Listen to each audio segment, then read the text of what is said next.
If you're a custodial supervisor at a local high school, you know that cleanliness is key, and that the best place to get cleaning supplies is from Grainger. Grainger helps you stay fully stocked on the products you trust, from paper towels and disinfectants to floor scrubbers. Plus, you can rely on Grainger for easy reordering, so you never run out of what you need. Call 1-800-GRAINGER, click Grainger.com, or just stop by. Grainger, for the ones who get it done. If you're a podcast host, listen up, this one's for you. My name is Allie Jackson. I'm the host of Finding Mr. Height, a dating and relationship podcast that I've been doing for 4 years now, sharing my positive and practical approach to dating that's built on my own life experience. And I wanted to share another experience that I've had, my secret behind monetizing my show. It's called Red Circle, and I was just telling my colleague about how much I love their platform. With Red Circle, not only am I getting a seamless hosting experience, but I also love the support I receive in ad sales. It's not just typical ad sales either. It's targeted opportunities based on my show and my life. And the platform is super simple. You just set your preferences and Red Circle matches you with sponsors that align with your show. You can vet every opportunity and their platform gives you great analytics. More recently too, my Red Circle team has brought me opportunities outside of my podcast on social media to really augment the podcast partnerships, bring them full circle. I just can't recommend them enough. If you want to give it a try, go to redcircle.com to get your free trial. That's redcircle.com for a free trial. Lord, let your will be done. I'll hold it down till kingdom come true. And I never want to let you down. You gave me two when I asked for one. Life was hard when I didn't know you, so I didn't know me, and I didn't know love. So when I had this pain in my heart, I was outside still trying to shoot that gun. Think about times when I didn't have Christ, lost in the dark, and you gave me light. God told me to shut my eyes, and I walk by faith and not by sight. See, I never knew life was like this. Yeah. See, I never knew someone cared, and when I saw that you died for me, I decided to live with you right there. Ladies and gentlemen, it's your boy Rico back at it again. Tuesday night edition of the Rico Report, brought to you by you know who, the Buffalo Fanatics. Folks, all right, man, game time done. Broncos in the books. We on to the Ravens, man. It's Ravens week. What a game that's going to be. And the chatter has already begun. The chatter has already begun all over social media. It's already begun all over Twitter. Ravens yapping this and Bills yapping that. Reporters saying this, and we trying to get in our feelings quick so we can have something. Something to fight about, bro. This game is the game. I've said it before. I'm gonna say it again. I'm gonna stand on it a little bit more. I feel as though whoever wins this upcoming game goes to the championship. I really do feel that. I feel that this is we got to get it done. We got to get over the hump.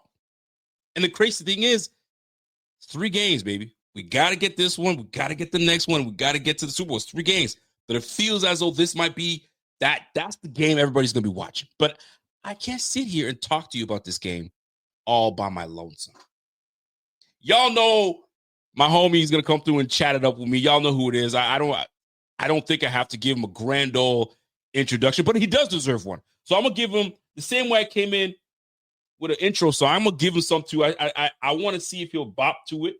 I hope he does. Let me see if he bops a little bit. Let me see. You got a little something for me? You left the 99, now I'm the one that's by your side. Lord, please let your will be done. You saved my soul and gave me life. Sing to the Lord, lift his name. Lord, let your Shout out to my guy, Carl Jones. Yo, was that the Syracuse sway? Just sway like that. Some calm, you know. So calm. What up, B? What's happening, man? What's the word? What's happening? How you been? It's been a minute. It feels like that. What's shaking, man? Man, I've been good, man. It's cold. For those who don't know, I'm in Buffalo, and it's cold over here, man. I ain't gonna lie. I know I've been in the North my whole life or whatever, but you never get used to this, man. Shout out to Richie Rich for sure. Mad respect for that, but. Yeah, man, it's been cold, but, it's crunch time, playoff season, and we've been working towards this for sure. We have been working all this. And, yo, people with you, man. It's cold as F out there. I'm out here in Nova Scotia, so I'm surrounded by the ocean. So the cold that we get out here, it's like the cold that hits your bones. Like, it's dense cold. So it's not brick cold like it is when I was in Ottawa. Ottawa is cold, but if you layer it up, you can fight through it. This one's different. You can wear a hoodie and something over top because it's not crazy, but it's that cold that gets to you in the bones, man. So, but I feel you. Ain't nobody trying to be in the cold, man. But you know who is going to be in the cold? These boys, these Bills, going to be facing the Ravens. I mean, this Sunday, 6:30 in the evening. You know, it's going to be brick cold at that time. But before we get into that big-time matchup, we got to get into the matchup that was, right? And it's easy for Bills fans to scoff over the Denver Broncos now that the game is over and done with. It's easy for us to scoff over it. Why? Because it's the Denver Broncos. They went 10-7. They have a rookie quarterback, right? All the things that, I mean, we should have been admitting to that, oh, this is going to be a blowout. That's why Vegas had it at -8.5. But, you know, some of the people in there were like, yo, we might see an upset. These Broncos are hot. You know, they beat the Z team from the Chiefs 38-0. They started doing this and that. And Bo Nix. He's contention for Rookie of the Year, all that stuff. And now that the Bills put it on them the way they're supposed to, yeah, but those were the Broncos. The Broncos, I don't want to hear it. That was a good team. 63 sacks, big-time defense. Pat Surtain holding it down on one side. They had a good team. They got a good-ass head coach. So I don't want to hear it. That was a good win. I prefer the win that the Bills had over the Broncos than what the Ravens had over the Steelers. So I asked my man, Carl Jones, are we scoffing over that Broncos win? Was it something that the Broncos, you're supposed to? Or was that a legitimate win? That's a tough win. And it gives them a little something to take into the Ravens game. What say you? I mean, it's a playoff win. So, I mean, regardless of who's on the other side, you're advancing on to the next round. But in terms of the opponent that it was, the Broncos, my bad, my dog barking in the background. It's not all good. We good. That time of night where he get a little excited. Y'all all know who got pets. But the Broncos had a good defense, and the fact that they were able to move the ball in the manner that they were able to shows a lot about the offensive side of the ball. And whatever you think about Bo Nix and yay or nay, and Sean Payton, yay or nay, the manner in what they handle them is always a good, if not just like internally, a good confidence boost going on to the next week. I thought the Broncos didn't play well, like aside of anything that Buffalo did, whether it was the drops, Bo Nix looking skittish, right. But that's not the Bills' fault. It's survive and advance this time of year. And if you're a Bills fan, you should be excited on how they played because they did what they were supposed to do. Absolutely, they did what they're supposed to do. Speaking of doing what they're supposed to do, so did the Ravens. The Ravens took down the Pittsburgh Steelers. And although the score being 28-14, it didn't feel that way. I felt like they let the Steelers remain in the game.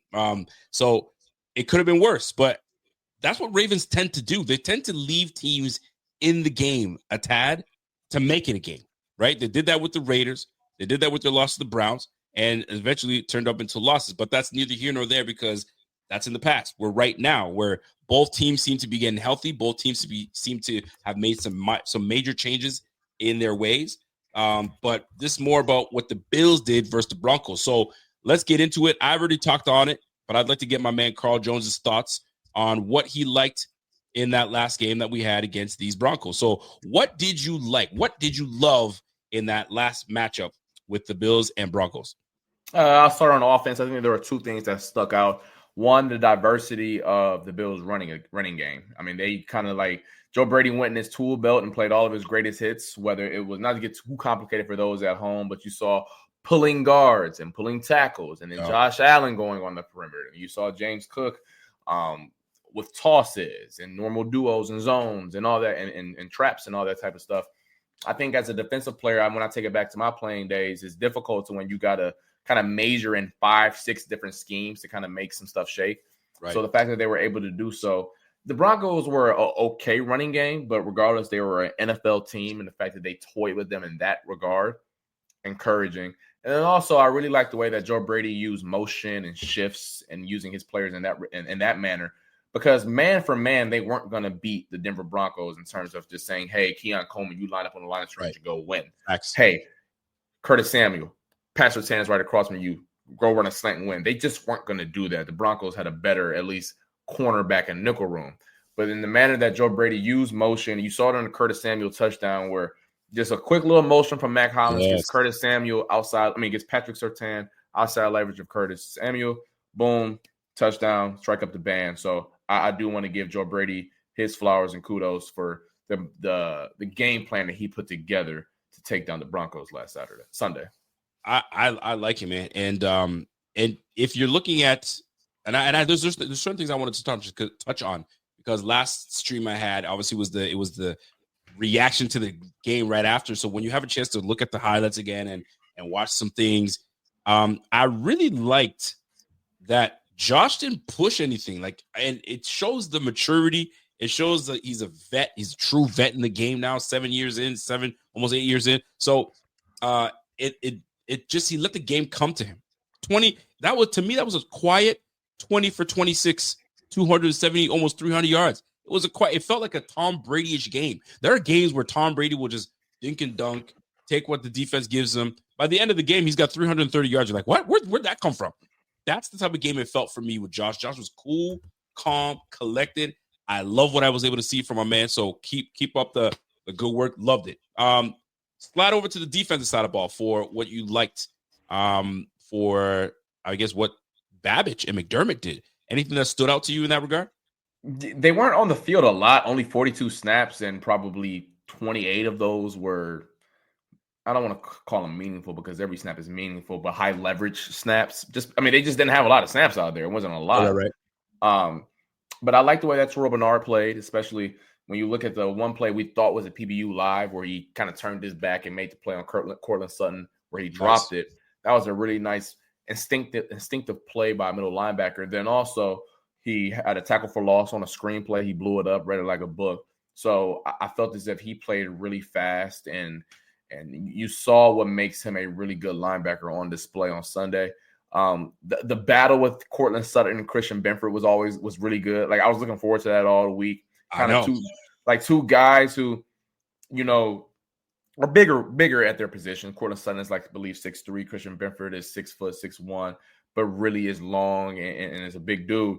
Yep. And seeing both of those dudes kind of lean on both of their strengths and have some wins and losses, that was really dope. So, because I don't know how many receivers in the AFC that the Bills would see better than Cortland Sutton if they were making to a Super Bowl. So that was what I liked defensively. I saw some of the pressure numbers. I tweeted one of them out that the Bills pressured Bo Nix on 14 of his 27 dropbacks. Yep. Not to rain on all of that, but a lot of that was half of those pressures came in the fourth quarter, which I'm not saying hey, you're not supposed to get after the quarterback when you're down 24. But when the game was in the balance, it was kind of like a more of a Broncos win in terms of pass protection. So once again, Bobby Babbage had a good game plan as well. The Broncos looked like a team that was a 7 seed. I was saying some of the stuff that they were doing. Okay. But like I said, to pop things off, it's the playoffs, survive in advance, and they did what they were supposed to do. They did what they were supposed to do. So do you give, although it's a playoff win, when you look at what the Ravens did to the Steelers, do you give the Bills credit for this win? When I say credit, the way the media built this thing up, yo, watch out, because these Broncos, that defense, that's a good defense. That's a top 10 defense. So can their credit be given to the Bills for this win and say, yo, that was still a tough game? Take that, what you learned, and take that into, or was this one of those games where it's like, bro, you were supposed to wax these guys. You didn't really learn much. Now you're about to play a real game. You can look at it both ways, because Vegas had it as I believe the second highest line of the week. So true. Maybe us on the outside didn't think it would be, maybe thought it'd be competitive, but the people who bet money on this clearly did not feel as if that would be the case. Yep. I believe it was the second highest spread, only to the Ravens and Steelers, which I believe was 9.5. This game was 8.5. Having said all of that, I am a big believer in that any playoff win or any win outside of the regular season is massive. For just this reason alone, is a good confidence booster. And I think going into a Ravens game where, hey, it's going to be a dogfight, backyard street brawl, the Broncos can't run the ball for nothing anyways. But True. In your mind, if you feel as if you stop the Broncos, it helps you going forward in terms of the running game for sure. In a way, see, you're right. Their run game ain't worth a damn. It's not worth a damn. I'll be real. And I like Javonte Williams. I was a big fan of him coming out of college. That injury he hasn't been the same since that injury. Let's just keep it a buck. But a big back like that kind of prepares you for the big back we're about to get in Derrick Henry. But that guy's just a different dude. He's a different dude. So we go get into that in just a moment. I just want to put a button in this Broncos matchup. So we talked about what you loved defensively. We talked about what you loved offensively. What you got on what you hated, and there's not a whole lot to hate. But is there anything that sat there and we're like, man, I didn't like it. I hated this. Talk to me. I mean, the one obvious one is the deep ball that they gave up on the first drive of the game. I don't like that. Was that on Rasul? I couldn't tell if that was on Rasul because I think it was quarters. It was a cover 3 at least, but quarters, I think. That's true. You got deepest man. Is it on Taylor Rapp? Was it on Rasul? Without giving up too much and all that type of jazz. Oh, I bet. And cover 4, you can play it a lot of different ways in terms of the corner versus the safety. Without saying what they said, from my initial reaction, all right. And cover 4 is essentially man coverage, right? Which is receiver has outside guy, safety has the inside guy. But if the inside guy doesn't come vertical, then it becomes safety gets deepest of the deep. And in that position, in that play, number 2 didn't come vertical. He went out at like 7 yards. Therefore, safety should have been deep. That's all I'm going to say on that because I'm not trying to get nobody in trouble. But for those who maybe have saw it like that, probably a little bit of both where, hey, Rasul, you should have been on top of it a little bit more. And then Rapp, right. Your guy did go out. There's no reason to trap that. Let's get out of there. Yeah, and that's what it felt like because I'm watching. I was like, he essentially split him. That's took exactly a little skinny, and that was it. So you're like, is that or is that this? And I love when defenders, and they didn't do it this time, but I've seen it before where somebody gets Stephon Gilmore used to do it all the time when he was in Buffalo, where he get beat and then look back to like, I love when DBs do that. DBs get beaten, they're looking around to see who they can. No, because you gotta think about it though. Like the whole world watching us. Best believe I'm gonna blame this on somebody else because that camera is on me, and people at home not gonna think it's my fault. Hell no, you gotta think like that. The crazy thing is, there's cameras everywhere. Yo, if I don't get you in high def here, I'm gonna get you in high def here. If I don't get you in high def here, I'm gonna definitely get you in 4K here.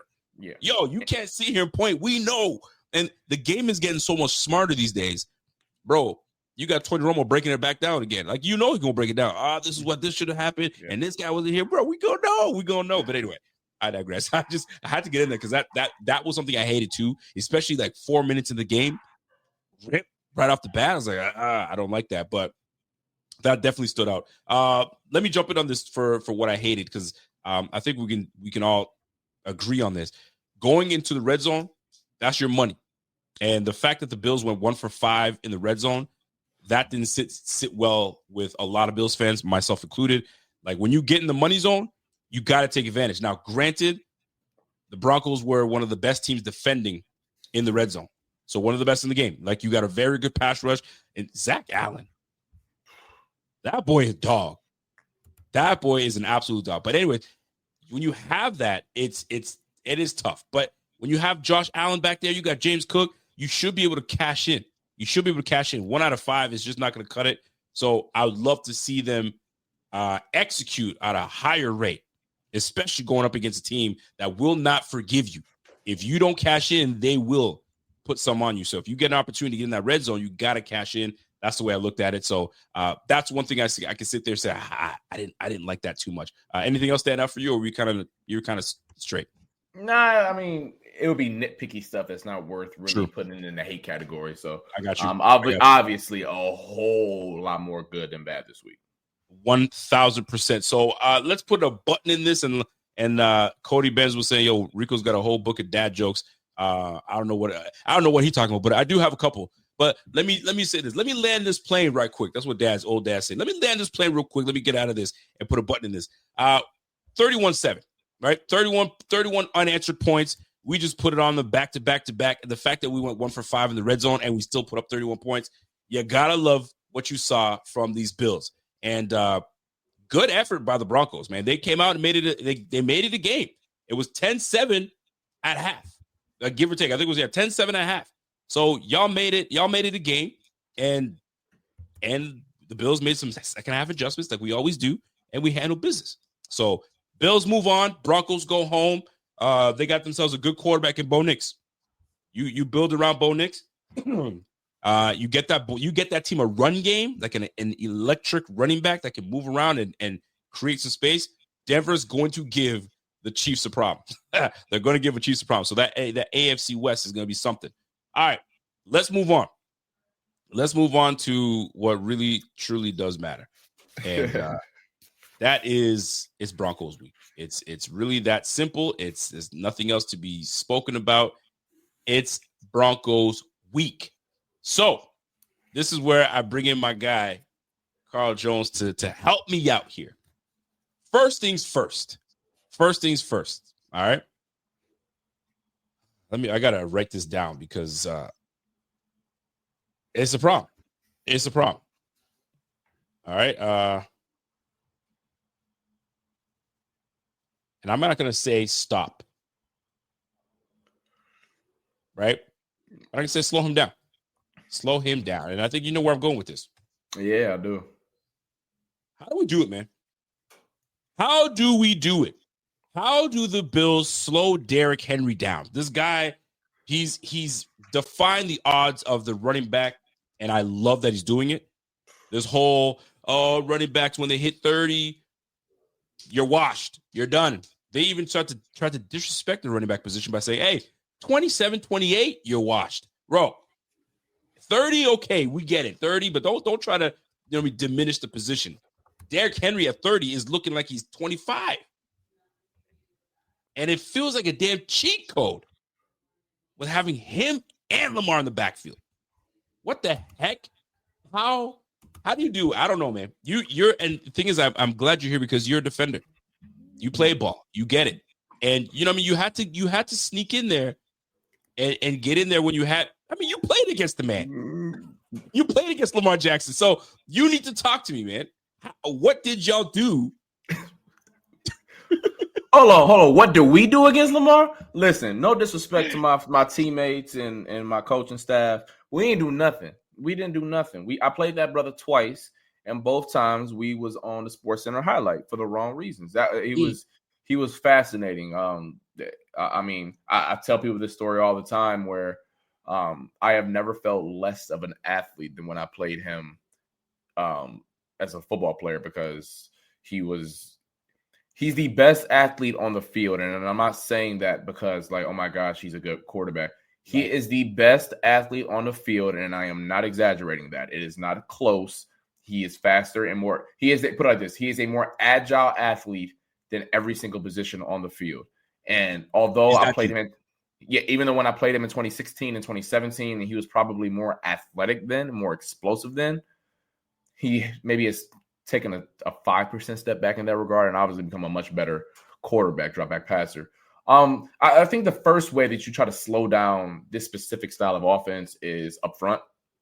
You're going to need your defensive tackles to take on 2 blocks and do it in a manner that doesn't get them pushed 5 yards down the field.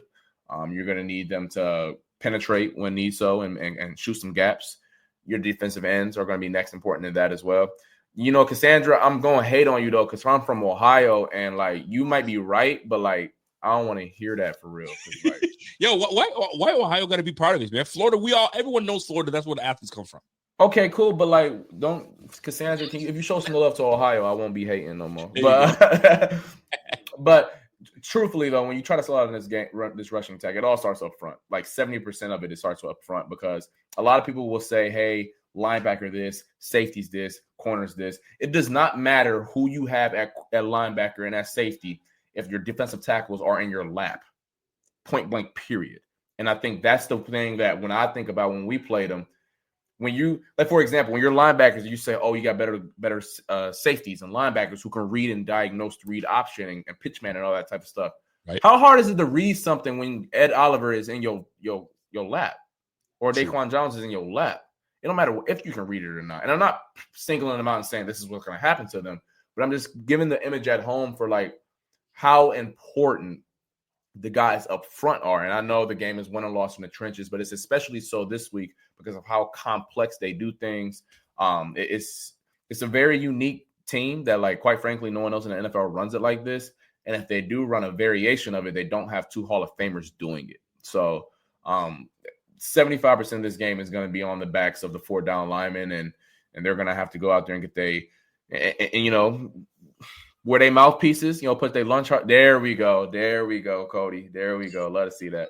But it's going to be the 4 down linemen up front who are going to have to command this game, because the Ravens are going to drag this fight into the deep end and dare the Bills to see if they can swim. All right, so you got Derek. Listen, I'm gonna put you in a position right now. So I'm not tackling him if that's what you asked. You got no choice. You're not gonna. You got to stick your nose in it. Okay. You're not just gonna let your guys just die. You're gonna die with them, right? So let me. So you got. Where my football at? I love my teammates, but I like my neck a little more. No, I got my Josh Allen signed football, right? So when Lamar has that, and I'm gonna try to show it as best I can, and he puts that ball in the belly of Derrick Henry, and he's watching. They're all watching. Yeah, and he's reading. As a defender, you're coming down. Like, how do you defend it, or how do you remember that coach would tell you, okay, if they do this, this is what we do. Yeah. I was always on the offensive side of the ball. So it was either like I'm getting it or, you know what I'm saying, quarterback is taking it. So I never really had to be on the defensive side to say, like, how do you stop it? So, like, what's the mentality normally on stopping that specific one where it's in the belly? Because I think that's the hardest one. Correct. It's a lot of layers to that. I'm going to start and answer your question first. How do you slow that down? Worry about your job. Don't do someone else's. So if your job on that specific play is the quarterback player, you do not give a damn what happens to Derrick Henry. Your eyes are on Lamar Jackson. Obviously, that is much easier said than done. If it was that easy, everyone would slow it down. Because so that's the first issue. Pay attention to your keys. Point blank, period. However, say he does hand it off, and your key was just to have your eyes on Lamar Jackson, right? If the guy in front and next to you didn't win, it didn't matter anyways, because the guard and tackle combo blocked Daquan Jones up to Matt Milano. Matt Milano couldn't get free, and now he's 8 yards down the field, and good luck tackling him. So that's what makes it a little complex, is that you can be right, but you got all 11 got to be right. It's not just one. And I think that's what makes it. See, that's crazy. That's crazy because, listen, he's right. Matt Milano was right. I'm quarterback player, and you still lost. But one way that you try to help it out a little bit, and much easier said than done, because I was never in that position. I was never that player, but I didn't want to be. I'm watching this because I feel for Milano, because Milano's coming in and he's there, and then it's just an individual play. But like, everyone's got, like you said, everybody's got to do their job. Just do your job. You have to close the space. Oh, Lamar is so nasty. You have to close the space. That's your best chance. You just close the space and then take a shot. Because that's the one thing that when you do play against these freakazoid athletes, there is no indecision. It's shoot and ask questions later. Like, it's kind of like when those Western movies where it's just like, hey man, as soon as your hand go on the holster, I'm pulling and shooting, and I'm gonna ask questions later. That's kind of how it is when you play these guys, especially in space. In a position where you got Lamar Jackson in space, don't break down. There is no like break down, heads up. No. It's shoot. It's shoot, and you just got to go. And you got to go. There's too much. Listen, and once again, it is much easier said than done. I know. Trust me. Because I have been in Matt Milano's shoes where I have been the dude where my face is on the turf and they running 15 yards down the field. So, and here's the thing: here I'll speak as an offensive player. So, I've already made my mind up. If if I'm holding onto the ball, I'm going to go outside. I'm gonna make outside. So, I need to bait you to go inside. And Lamar knew he was going outside. Correct. Because you're not going to follow. The running back at the time, I don't know who that is. I can't tell. I think it's Gus Edwards there. I can't tell. But anyway, you're not going to follow the same where Gus Edwards went. So you're going to go outside. So as a defender, I want to still keep you inside where all my boys are. So, and like I said, like you said, easier said than done. Much easier. But the thing is, though, when you play against these teams in this style, all 11 have to be right. Every single last one of them. Because I think the play I think the play that kind of speaks to that is Derrick Henry's long touchdown run against the Steelers last week, to where 3 players accounted for Lamar Jackson. 3. I believe it was the inside linebacker, Minkah Fitzpatrick, and then the outside, and then the defensive end on that side. All three scraped to Lamar, and because of that, it's a fat scene for Derrick Henry down the field. If just one of those players did their job and not attack 8, that is a 12-yard gain instead of a house call. So that's just like the particulars of this, of when you play against a team like this, where it's just, bro, focus on your 111, do your job, and just have the confidence that the man next to you will execute his 111 as well. And that's the tough part when you're facing a guy like Derrick Henry, where and the thing is, like, and I don't want to sit here and I think this is the play here. I'm gonna make sure. Yes, it is. So I'm gonna play it right now because I'm curious to see what your thoughts are. And let me just run it back. So I think this is the play you're referring to. Yes. All right. So, and I'll try to slow it down if I can and keep the volume low. But like, this is the part that kills me, man. Like, in the belly still, and everybody's like, "Yo, what's going on?" What? Correct. So the issue is Minkah Fitzpatrick, the guy at the top of the screen in the black sleeves, right there. The guy at the cornerback in front of him, and then that linebacker right in front of him. All three of them looked at the eye candy of Lamar Jackson.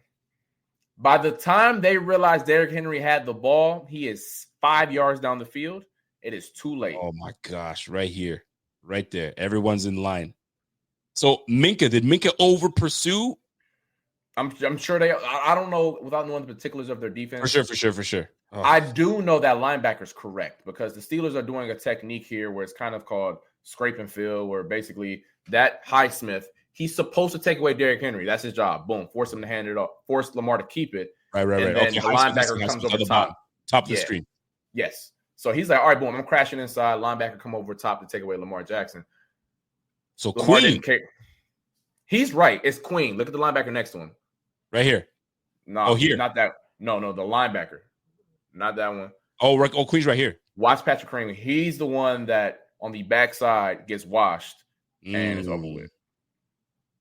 So once again, if just one person does their job, it turns into an 8-yard play instead of a house call. But when you have 2 Hall of Fame players, that's the stress that you put on your defense. But I will say the Bills haven't had success against this style with 2 Hall of Fame players. But in terms of the specifics of this offense, they have had success in containing the style that the Ravens present. I'm sick to my stomach trying to decipher what it is. I don't envy Babbage. I don't envy McDermott. I don't envy the defensive staff having to sit here and say, "Yo, we ain't leaving until we figure this shit out." Yo, call your wife. Yo, coffee's on the pot right now, bro. We bunking in. We got to figure this ish out, right? So this is what it's come down to. So I always hear this thing, right? Correct me if I'm wrong with the saying. I don't know quite the saying. It's not always X's and Joes, but Joes and X's. It's pretty much saying it's not all about the X's and O's. It's about the Jimmies and Joes. Yeah, the Jimmies and Joes. That's the one, right? So in this case, you had all regular season for it to be about the X and O's. Now it's up to the Jimmies and Joes to get the job done. Are you in that camp? Or is it more so like, it's in luck there because now there's a lot more that has to go into it. Everything is fine-tuned a lot more when you get late into the playoffs and you're competing for a championship here. Coaching matters. It will always matter in every single sport, no matter where you are. Having said that, I'm a big believer in that great coaching lifts the floor of a team. If you want to look at that, look at the damn Pittsburgh Steelers. A good coach lifts the floor of a team. Look at Sean McDermott, the floor. Sean McVay, the floor. Andy Reid, the floor. Good coaching will always make sure that your team will be okay to good. Okay, as long as Sean McDermott is breathing, the Bills will not be 3-14, barring 17 different injuries to the wrong players. But players elevate the ceiling, and that's where the postseason comes into play. Because you got to think about it. Bobby Babbage has shown this year that he's a good defensive coordinator. Excuse me. Right. Tom Monken, on the other hand, he can bark too. Tom Monken, the offensive coordinator for the Ravens, he's up for head coaching jobs as well. So he's good in his own right? If you Bills fans, you obviously all know about Steve Spagnuolo, the Chiefs' great defensive coordinator. So like the edge that you have in coaching is finite. It's really finite. So who do you have out there to elevate and go beyond the scheme and go beyond the X's and O's? And that's what postseason ball tends to come down to. So, how do you feel about bulletin board material? Oh Lord, I got time for that one. Continue though. Continue. Bulletin board material. All right, and I'm not even going to go into the reporter Jimmy John, whatever the dude his name is, talking about seed of losers. I'm not even worried about that. It's just a reporter. He's no different than the Jerry Sullivan that everybody doesn't F with, or John Warrow that most people don't F with. It is what it is. I ain't going to put you in anything. That's just Bills fans, right? However, when players talk, I listen. All right. So today, Kyle Hamilton was chatting, and he was like, yo, man, we just going to treat Josh like any other quarterback. We just going to play ball. And I get it. It's the cliche thing to say, but also, watch your mouth. Watch your mouth. You know what I mean? We're just going to treat him like any other quarterback. He ain't any other quarterback. So now you making it personal. So then this one hit me. Marlon Humphrey. All right. So I get Marlon Humphrey. Check this out. Whether true or not, okay? And it seemed he was on radio, sports radio. I don't know if you guys can see my page. Did I share my page yet? No, I didn't even share it yet. All right, here it is. So Marlon Humphrey, let me see if I can zoom that in a little bit more. Boom, right here. Can you see that, bro? New Ravens quarterback Marlon Humphrey took to Sports Radio 105.7, The Fan, today, and had some pointed words for when speaking on the Buffalo Bills offense. And I quote, "I've seen their playbook, and it's more predictable than the weather in Buffalo." Golly. All right, Marlon. All right. He continues. He says, Josh Allen might think he's Superman, but come Sunday, he going to be Clark Kent? Yo, please let it be true that Marlon Humphrey talking that big-ish. Please let it be true. Because now it's going to be a fight.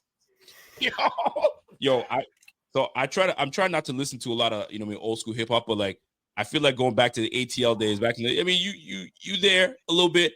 I mean, when those Southern songs, man, throw some bows, like all them cats. But there's a specific song I have in mind that I want to play. When I hear stuff like that, it makes me want to play Nuck If You Buck. No, bro. Yeah.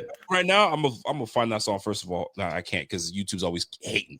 But the point is this. I love it when these guys talk because now it's about to go down. So now you have to handle your business against Lamar Jackson and obviously my man Derrick Henry. But the thing that kills me the most is it's the defense that's talking ish. So defense is talking ish because they're gonna try to stop Josh Allen, all that stuff.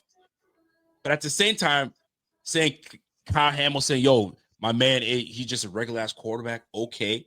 Yo, we're gonna turn him into Clark Kent. I get it. It's just chat. But at the same time, if you're Josh, if you're James Cook, if you're Deion Dawkins, if you're the O-line, if you're Keon Coleman, bro, if you're the receiver room, y'all are all gonna have to step up to make my man look like Superman and not Clark Kent.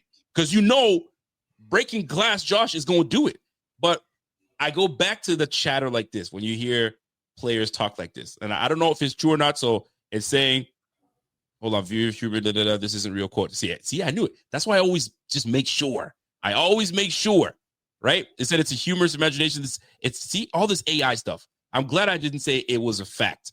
But it still doesn't go away from people talking. Yeah. How do you feel about does it motivate? You think guys in the locker room are, man, don't pull that, man. That shit don't mean nothing to me. I'm not a big believer in bulletin board material for the postseason in any sport whatsoever, because the way I feel about it, brother, you playing for a championship, a Super Bowl. If you need any extra added motivation to go win that, you lost before you signed up. That's kind of how I feel with all of that stuff. Like, Keon Coleman shouldn't need to run a route any harder because of what Marlon Humphrey said. Your motivation should have been at a sky high because you want to be a Super Bowl champion. Like, I felt the same way when I was a player, when players would be like, man, we got Clemson this week. Let's lock in. Motherfucker, I was playing hard against Colgate too. Like, I didn't want to get embarrassed against them boys either. So like, Colgate. like no disrespect to any Colgate alums in here, but like I felt the same way. So like, especially in a sport like football where it's so dang violent and you can, God forbid, I'm knocking on wood, something can happen to you long term and things can change in your life and your trajectory.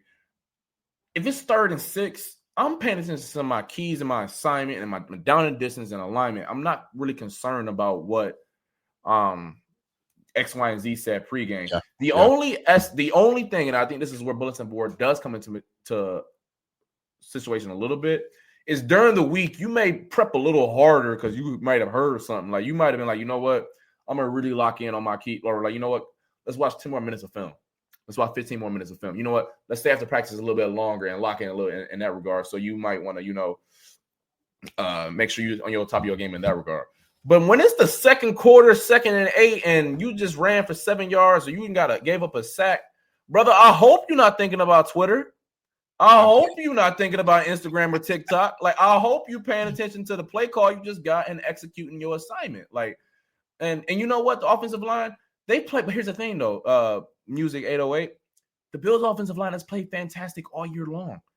And you know what? After the game, both teams, and this is what's going to happen. The winner of this game, the winner is going to be in the locker room, and they're going to say some spicy quotes, as they should. So if the Bills were to win, Rasul Douglas, who can talk a little spicy, he might say something like, yeah, them boys was talking all that trash. Like, yeah, we got the get back, though. Like, yeah, they really want to like that. If the Ravens win, Roquan Smith can talk a little spicy. K. Ham, Marlon Humphrey. So, like, after the game, they may say something, but if your piss not hot to go play a Super Bowl, brother, I'm sorry. I had to get it on my chest because it was something that happened. I saw something last week where someone said something about like, oh, Matthew Stafford got extra motivation because. Hold on. You said you had something to say with your chest?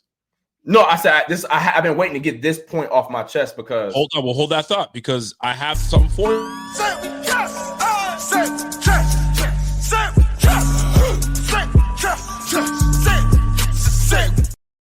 Say it with your chest now. Let's go. But it popped up into my mind because a lot of people were saying, oh, Matthew Stafford, he's going to play harder because of the unfortunate stuff that happened in Los Angeles the past week. Respectfully, Matthew Stafford don't need to focus on that.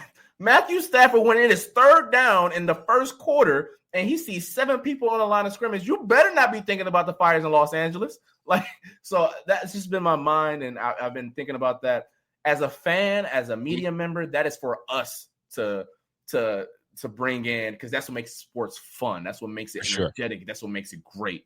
But I pray to God that Khalil Shakir on 3rd and 3 is not thinking about some quote from a Ravens defensive back. After the play, talk your ish, but execute your assignment first.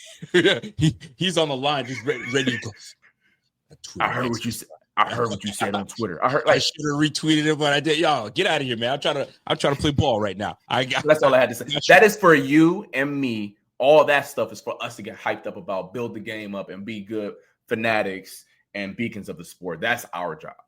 All right, I got something to get off my chest a little bit too, because the last couple years I've been in some that have been listening to me enough. Know that I've brought this topic up, and I may have brought it up with you as well. And I look at the Ravens squad, and I know for a fact there's a vocal cat that's an absolute dog. Roquan Smith is a dog. He's gonna talk his ish. He'll get everybody riled up, and he's a dog. On the defensive side of the ball, who's your dog? Who's that pit bull on our defense? Because I'm looking around, and someone that's gonna beat that chest and do all this. I don't know if Greg Rousseau is not that beat your chest and get on there. Baller, but he ain't a dog. Right? Smoot, nah. Daquan, not so much. Bernard, I'm looking around. And I'm Bedford, maybe. Rasul, maybe. But in my front 7, where's my like that dude? Right. I don't know, man. Talk to me. Unless I'm missing something. Right. And or if we haven't seen it, I need to see it this come Sunday. I need to see, you know what I'm saying, like out the kennel, let's go. You know what I mean? I need to show you that I'm a dog here, but I don't want to see the soft passive, you know what I mean? Let me run to the camera, and cheese. No, I want that dog, man. Like, I'm not running to the camera. I get an interception, put the ball down, let's get to the sideline, let's go. How many you in my chat? Please tell me if you feel that we have any dogs on the squad, and and I hope that you emerge. Milano, he don't say a damn word. Now, I'm not needing him to say a word. Sometimes it's not about saying a word; it's about what you do on the field. Correct. But I know who the dogs are on that defense in Baltimore. Hamilton, dog. Correct. Roquan, dog. Matabuke, dog. You know what I mean? Yeah. Well, I will say 47 is a pit bull. Like the Christian Benford. And that's the one I was like, oh, hey, Benford? Okay, but I need someone to match Benford. But keep going. Yeah, and Benford is a pit bull. Like if Benford was a linebacker, let's just take a minute to thank the football guys for not making Christian Benford 6'2", 240. Oh man, because Lord have mercy, what he would do. Taron Johnson is 100% a dog, and maybe not manifest in a different way. But like the play he got hurt, and I'm so happy he is healthy. There aren't many sane human beings who would be willing to just throw their body at 16, 17 miles per hour in the B gap to fill Javonte Williams. Because when I saw it live, every nickel has been there before. I've been in a position where I am the guy who my responsibility is B gap if it opens up. If it open up, hey, bite down on your mouthpiece and let's go to work. But you really be like, man, please this B gap don't open up. Please don't open up. B gap open up and boy put on his hat and lit him up. So he's one. Didn't hesitate. Yeah, he didn't hesitate, and he need to pick his head up next time so he don't get hurt. But for sure, I think Milano and Terrell Bernard are dogs as well. It may not manifest in a manner that is vocal like a Roquan Smith. You funny. May not manifest in that manner. I'll tell you why he said that. We're gonna laugh together. Go ahead. Okay, but because on the offensive side of the ball, they got a bunch of dudes who make it vocal. Whether that's a Dion, have you brought this up? Whether it's a Dion, Spence be talking his ish, Alec Anderson be talking his ish. Obviously, Josh Allen, we are very grateful that they don't mic him up all the time because of the stuff that we have eyes can tell. Yeah. But defensively, I think the backers they meet the threshold. I would never call a football player soft. That is not in my vocabulary. But like they got enough pit bull in them to be like they're not going to back down from no fight. They just might be outmanned at times because they're a little smaller than others. Also, I see in the chat Taylor Rapp. He like a dog, but it's like the type of dog where you be like, "Hey, bro, stay on the leash because you might hurt you or somebody else." So like, right. Yeah, right. So Taylor Rapp is 100% one. He's just the dog. He's not allowed to be around other dogs. You know that dog who like a little vicious, and you be like, "Hey, he can't come around." Like you lock him up. Family around. Oh, we got family over. Where your dog? And he in the room. He can't come out. That's kind of Taylor Rapp. Yeah, for sure. Because I know we got the potential. You know what I mean? Dorian Williams gives me potential that he could be a dog. Yeah. You know what I mean? Which brings me to my next point. I'm mulling this over. And if I'm mulling it over and I'm trying to find every package there can be to match up with these Ravens, because these Ravens offensively are a matchup nightmare. They are. Lamar Jackson makes them a matchup nightmare, obviously alongside with Derrick Henry. Cole Bishop, where can we fit in Cole Bishop? Where can we fit in Dorian Williams and have Taron Johnson in there? Like, I'm trying to get everybody, shoot, let's give us CFL rules. Give us one more man on the field. 12 on 12, let's roll, right? You can't. So you can't take Taron Johnson off the field. You can't. Right. So is there a way that we can fit in Dorian somewhere? Because I know he didn't have the greatest game, but when you put him next to Nicholas Moreau and Bailey Spector, bro, I'm sorry. Correct. There's going to be some problems. Yeah. But Dorian, he stood out that game. He wanted it. How is McDermott going to figure that part out, man? Yeah, I think that's going to be a fascinating thing. I will say, so for those at home who want to sound smarter for a second here, when the Ravens, their biggest personnel grouping that they run out there is 12 personnel, which is one running back, 2 tight ends. Mm-hmm. Most teams, and even when they play the Ravens, the Bills match that with nickel, 2 linebackers, 1 nickel, or 5 defensive backs, however you want to map that out. So when the Ravens pull out that personnel, I think they're going to match it with Taron. But when they go 13, 14, or 22, that's when you see a Dorian Williams come into the game, because at that point, Taron is a fantastic player, but I think physics take over at some point. Like last week, for those who watched the Ravens and Steelers game, there were a boatload of snaps where the Ravens ran 6 offensive linemen, so our version of Alec Anderson running onto the field, and then Patrick Ricard, their all-pro fullback, who also happens to be 300 pounds. So that is insane. seven 300-pound men. Mind you, the Ravens got a 380-pound guard. So, like, we got a bunch of mass moving forward. I love Taron, but maybe not in that scenario. So I think that's where you're going to find out. That's where you're going to see Dorian Williams when they go to those bigger personalities. Because let's believe they're going to test their gangster. Like, this is going to be a game where they're going to pull out the little diamond tester and they're going to put it on your chain and see if it's real or fake. Yo, we going to find out. And they're going to find out real quick. But that's what's awesome about football, because sure, it may have happened the last time, but who's to say what happened this time, right? So for those who are at home, like, oh my gosh, take Taron off the field. He's small. Ravens are big. It's not as simple as that, because the Ravens pass out of those personnels as well. That's what I'm saying. And Taron is a much better pass defender than Dorian. So it's complex, but basically for those at home, if you see Mark Andrews and then likely on the field and no other big people, Taron will be out there. If you see more big white people like Patrick Ricard and Charlie Kolar and all them out there, he go run the ball. 7 is coming out. 7 is coming out. 7 is coming out of the damn game. Yo, you gonna see Coach on the sideline. Yo, get that.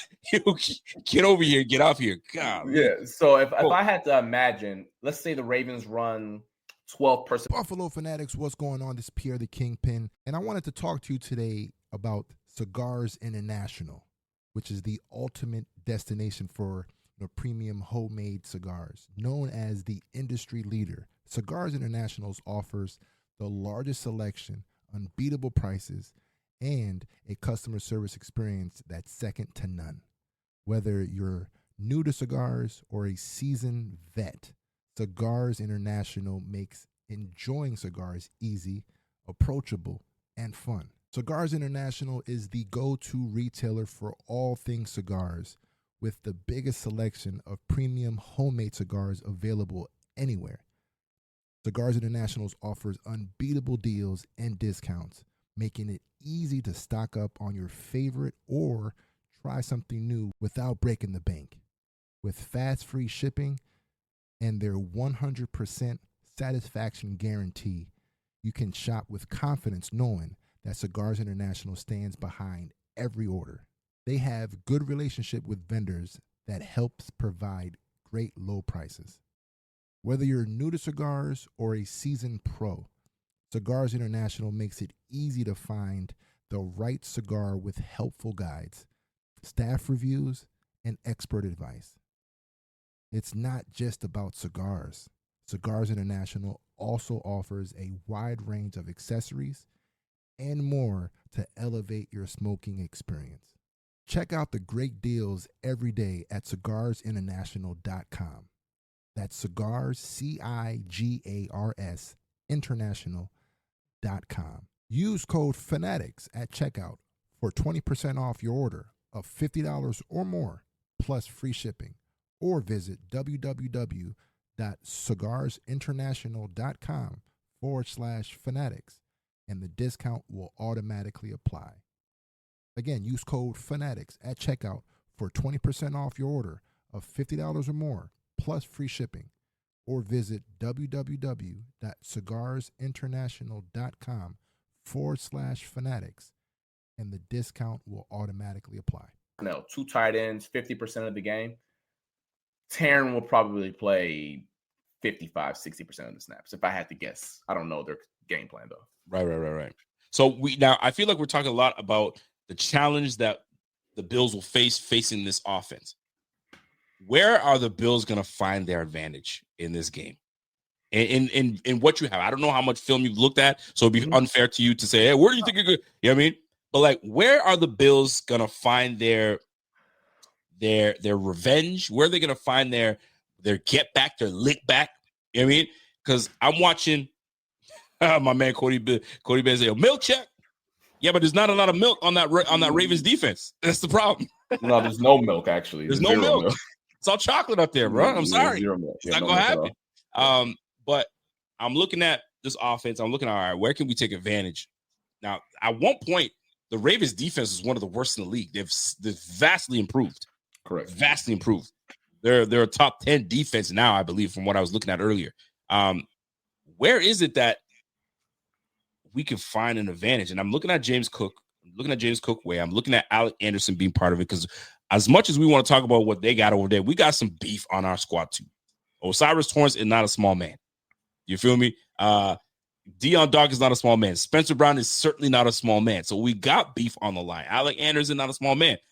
And I feel like we abandoned the run so early last game. While the game wasn't totally out of hand. Correct. But we did abandon the run soon. So I assume that based on what Coach said earlier, because I remember then somebody reminded me one of the reporters put it out there that Coach was like, nah, man, we could have stayed with the run a little longer because we abandoned it a little too soon. We could have stayed with it longer. So James Cook, man, I have become enamored with James Cook this season. He's done such a better job as a runner as opposed to the last 2 years. And you're supposed to grow, right? Man, James Cook has got to, he's the X factor for me in this, man. We need him to slip, dip, sneak, do whatever the heck he's got to do at a $189 up against his squad in order for us to at least remain balanced. Because I don't want Josh throwing 40, 45 times in this game. That serves to me as an issue, as a problem. So I say this to say that part we're going to get. But the real position I'm looking at is a receiver. I'm sorry. I don't seem to be getting enough from Amari Cooper. I just not. We're not getting our ROI on that. We're just not. I'm going to keep it real. No, but we are, Rico, because he's a decoy. Yeah, we didn't bring him here to be a decoy. Right. We brought him here to win his one-on-one matchups because he's a specialized route runner. Now, has he lost his step? That's a whole other ballgame. But fam, I need more from him. I need more from Keon. I need more from Dalton. Like, this is where the receiver room is really going to have to step up for Josh. And I love what I was able to see against Denver. We got to keep it up. We got to keep it up against this Ravens defense because they're going to be opportunistic. They're going to try to get after it. And they feel as though Josh ain't ish. We got the MVP on our squad. Josh is cool. But we got you. We're going to hold you down. So I'm trying to find out, where do you see us taking advantage? I feel like it needs to come from the receiver room, but do you see something different? Man, there is one glaring hole on this Ravens roster that was a problem in the first matchup, but the Bills just weren't able to connect on it. And it's been an issue for them all year. I want to caveat it by saying the Ravens have had the best defense in football the past 2 months. One reason for that was taking their all-world Superman freak, nickel, safety, corner, whatever you want to call Kyle Hamilton, and making him Ed Reed. So instead of having him closer to the line of scrimmage, they just put him back in center field and say, hey, go be freak. They did that because their safeties were, being polite here, we're not good. They just weren't getting the job done. The issue, and I'm so happy Brandon said it, Brandon Stevens is going to get the red dot treatment this game. CJ, what the hell is the red dot treatment? Let me take you to the film room. When you want to film and the coach got the red laser and he pointing at the screen, he go like this. That means he's circling it.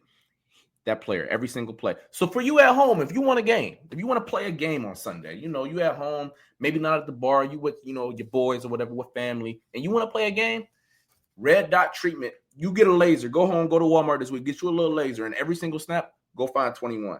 Because he is a player that objectively just hasn't been good. He's been one of the worst corners in football this year. There's a reason why they went and got Trey White, Robin Brown. I'm happy we on the same page here. Because everywhere else, they really have really darn good players. We talked about Marlon Humphrey, who is now in the slot. So he's going to be across Khalil Shakir. And quite frankly, in that first matchup, he got the better of Khalil Shakir. On the other side, Nate Wiggins, I really like him, the rookie cornerback. May not be the most physical guy maybe in run defense, but he has good hips. He can run and jump.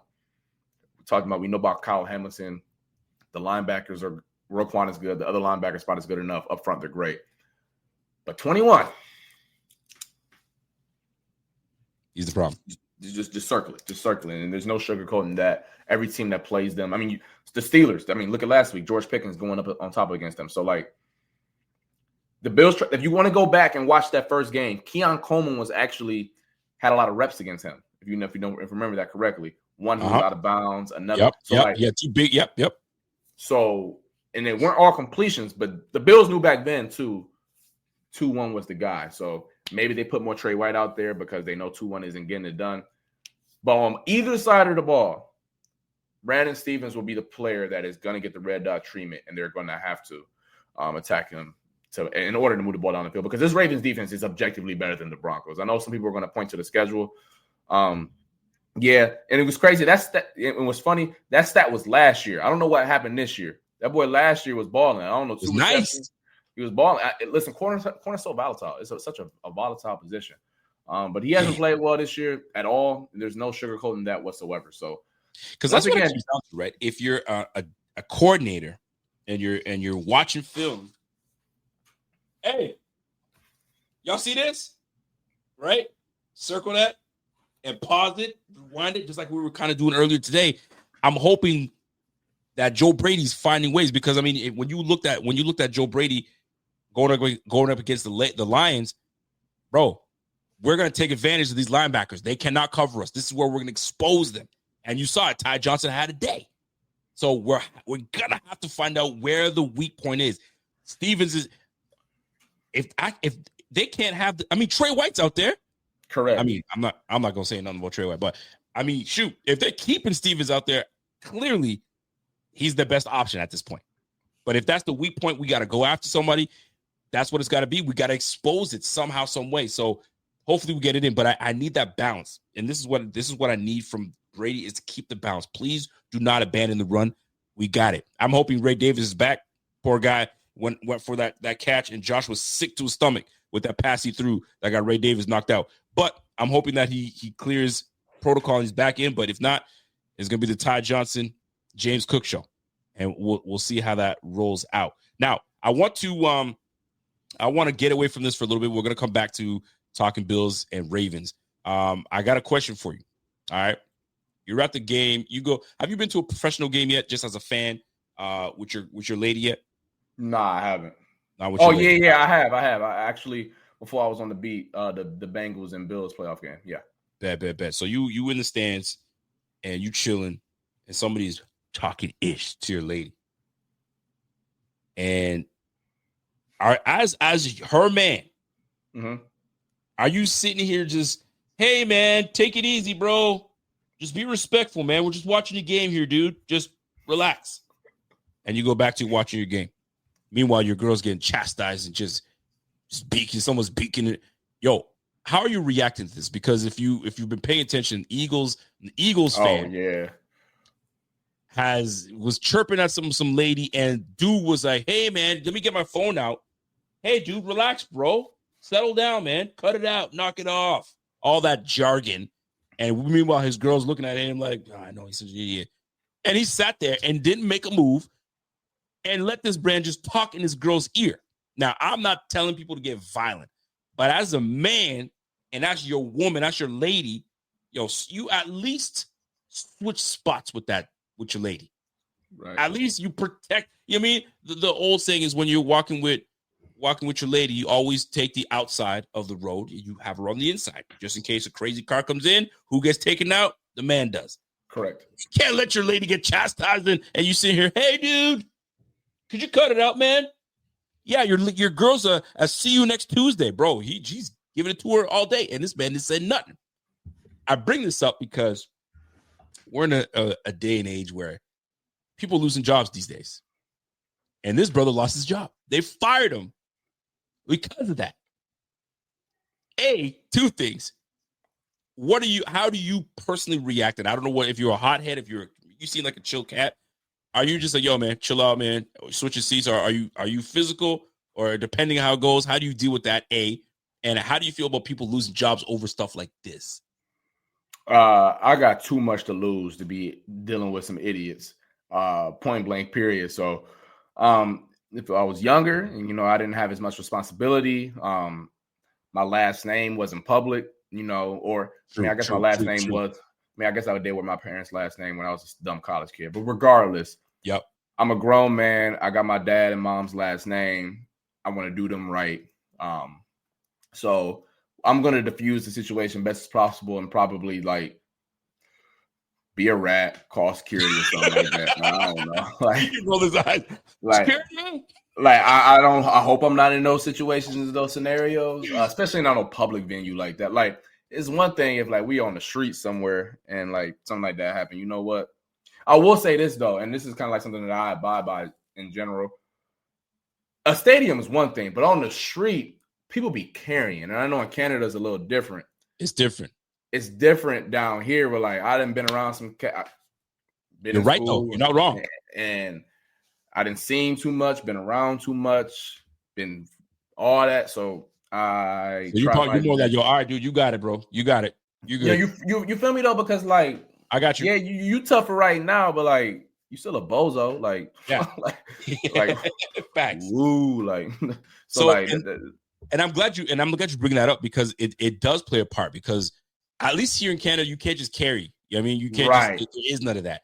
And a lot of Canadians don't like that feeling. They do like this what they see out in the States because there's some things going crazy right now. People just robbing your stuff and you can't do nothing about it. To the point where police is even saying, bro, leave the keys at your front door because these cats are stealing your car anyway. So I'm telling you, avoid confrontation. Hell no. Just let them take your stuff. Can you have a knife? Huh? Can you have a knife? Bro, you can try. You know what I'm saying? But some of these cats coming in, they're carrying with them. So these guys are saying, yo, just let them take what they need to take. Go ahead and do your thing, right? And yo, Canadians were losing it. And I bring all this up because I personally do not like that people lose their jobs, their careers. Oh, yeah. Over this stuff. This man was boo and yelling in this girl's ear. He didn't get physical. He was just, getting at her. Right. Do I like it? No. Right. You know what I'm saying? But social media, his name is blah, blah, blah. His job is this. They found everything out about this dude and away he goes. He got let go. So imagine this guy, he's probably got 4 or 5 kids, whatever. I'm assuming this, right? Things to pay. He's probably the breadwinner in his house, whatever. And now lost a job. Now, was he a bozo? Absolutely. Lose your job? Relax. My man Pierre says, yo, karma hit his ass, though. Karma hit him. Nothing wrong with that. I don't like it. You should not lose your job. Suspension, maybe. You know what I mean? Yo, you're suspended for 3 days, man. You can't be doing that. That's the company name. And now cats are getting fired for this. I don't like it. Now, as a man, yo, move here, my lady. Come over here. I'll sit here. I can deal with this bozo over here. He can talk all he wants. You can ignore it. My man took out the camera. What's this gonna do for you? It just drives me nuts. That was just me. Just I had to get that rant off. I can't stand that type of stuff. That type of stuff I can't stand when people are yapping. Yo, you're at a game, watch the game, go home, do your business. Right? That poor thing that happened last year or the year before, where son and father go to a game, they get into a tussle, dad falls back, hits his head, passes away. You don't want to see stuff like that. You don't want the violence. Right. So ignore it.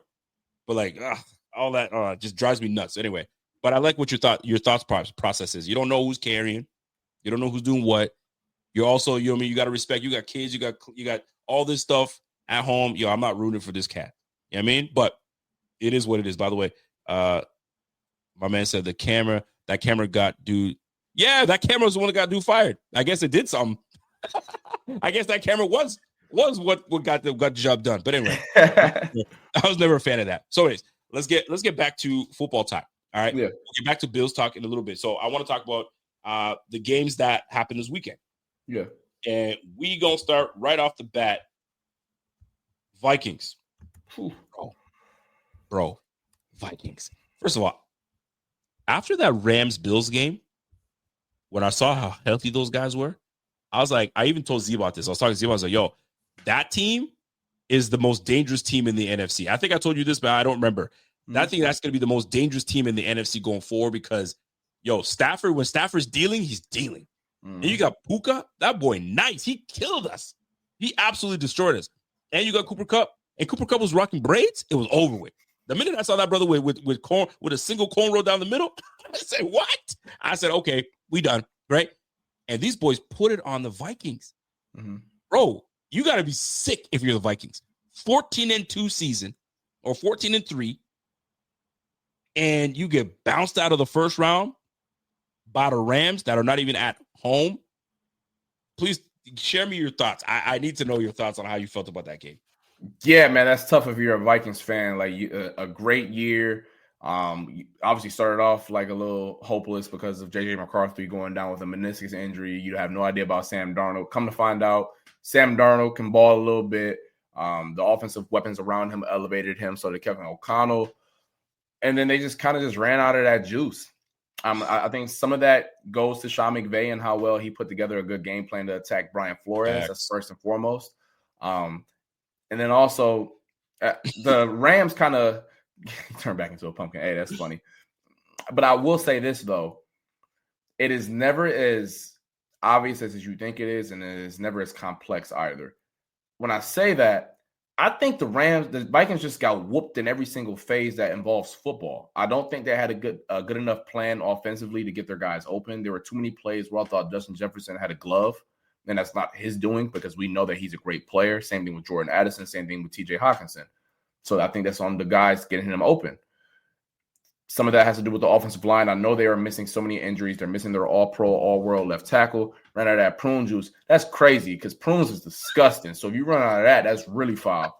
Then their right tackle got hurt, but he wasn't playing good either. Their interior was been bad all year. Sam Darnold was holding on to the football like it was $1 million. I don't know what was going on. It was a lot of bad ball. I do want to bring up this point, though, just an overarching theme. Yep.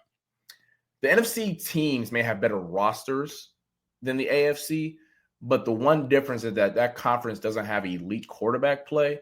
But when Matthew Stafford hits that supernova level, there isn't another player in that conference that can hit that level. And I think that's the biggest difference between a Sam Darnold, a Jalen Hurts, a Jared Goff, and then a Matthew Stafford. Because it's not guaranteed he hits that level. Because I don't think he's definitely not as consistent as a Josh, a Mahomes, a Lamar, a Burrow.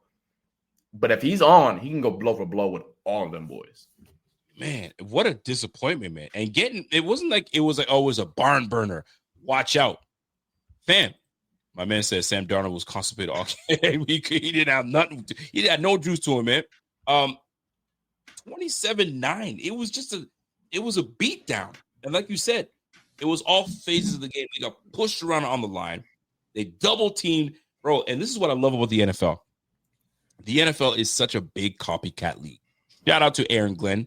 Aaron Glenn found a way to slow them boys down and really did it. And then here come the Rams. Oh, that's how y'all did it. Gotcha. Double team, push around. But I'll say this, though. Jared Verse, Neville Gallimore, Braden Fisk. Who else is that cat? Number 0. I can't remember. Byron Young. Bro, that's a nasty line. Got to give it to him. No wonder. I mean, I could see why we went blow for blow because that pressure was getting to Allen, but Allen was still cooking.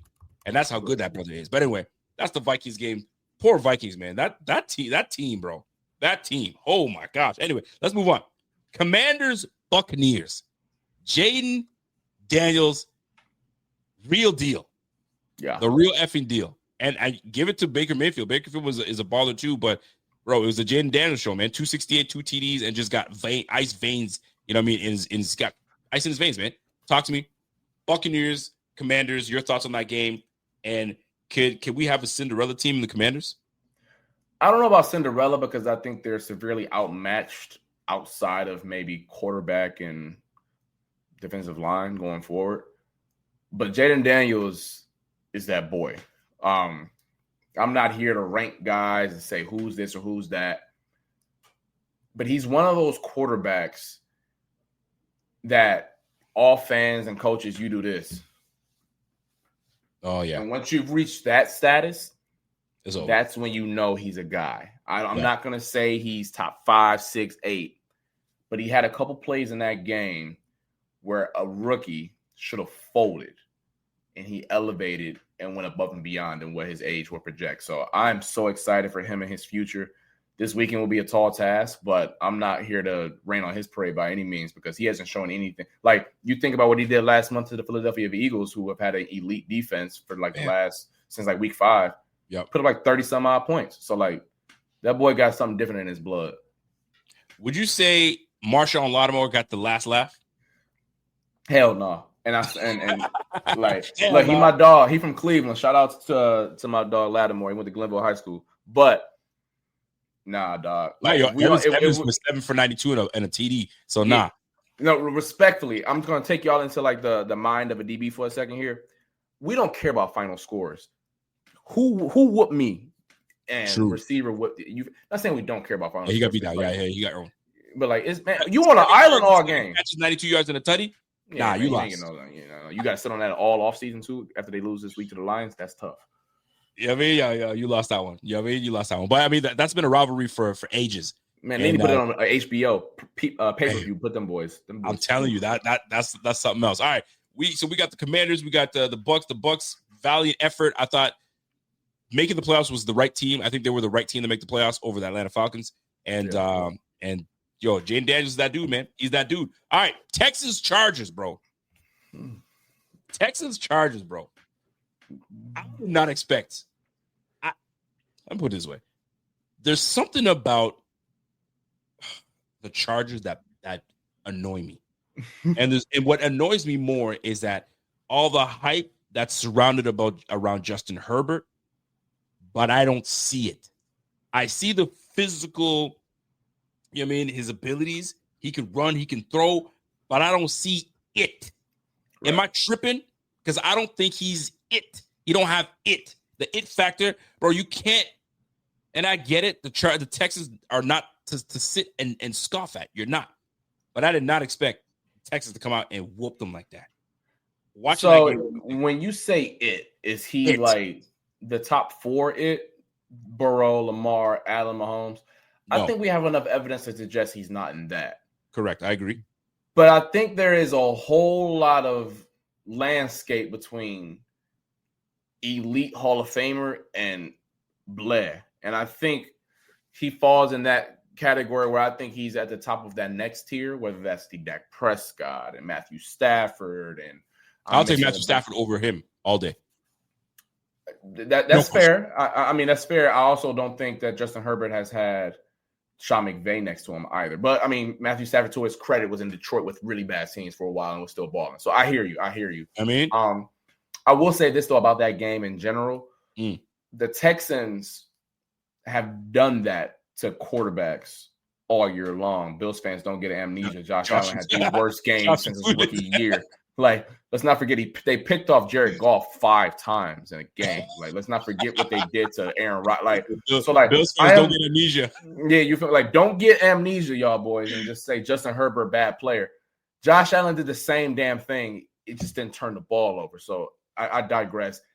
Is he? I think we have enough evidence to suggest, hey, not close to Josh Allen, but I still think he's a good quarterback that you can win with. And he just doesn't have the it where it's like, yo, put the ball in this man's hands and let him cook. Yeah. I don't see it. So kudos to my man. Obviously, CJ Stroud came through, handled his business, didn't have the greatest game, but he did enough to get the job done. So love it. By the way, yo, they loving you, bro. Carl's spitting. He's spitting real good. Yo, facts to my man Carl. You mentioned CJ Stroud. I just got to say OH to my dog. Any Notre Dame, hey, real quick sidebar. Any of y'all boys who rock with Notre Dame, I got smoke for every single last one of y'all. I don't rock with y'all. It's Ohio against the world. We don't like leprechauns. We don't like none of that. I like it. Yo, could there be an upset? Could there be an upset in the making? Man, you want me to lead this chat? Thank you, Mitch. Mr. Red Lobster. Yes, Sirski. OHIO. He gets it. He gets Buckeyes, yeah, but I digress. CJ didn't play amazing, but he made enough throws to stay out of the way and not be the reason they lost. No doubt about it. All right, last but not least, obviously the Bills game we talked about. Packers Eagles. Are the Eagles the real deal? Are they chip ready? The Eagles are fascinating because, like, I think they're the one team in the league where you don't need to be an all 22 X's and O's guru to kind of like know what makes them click. They just have more talent than everybody else.